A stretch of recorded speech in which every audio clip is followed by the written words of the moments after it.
Such a good question. You know what? I like to go where the fish are. Now, you can go out into the world, into Starbucks, and you're going to find everybody. But let me tell you, if you go where people are improving themselves, I recently took a class called Celebrating Men, Satisfying Women with Allison Armstrong, and I could have recruited the whole room if I wanted to. I recently went to Optimum Health Institute in San Diego, California, and people are eating well and taking care of their bodies, and I could have recruited the entire place because they're all into bettering themselves. When you go to Eric Worre's event, I know that's network marketing, but of course, people are bettering themselves.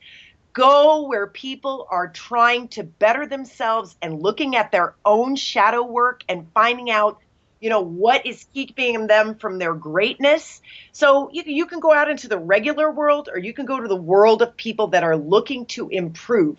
And if you find people that are looking to improve, they're going to be way more open to what you are sharing. You're looking for people that are open at the top.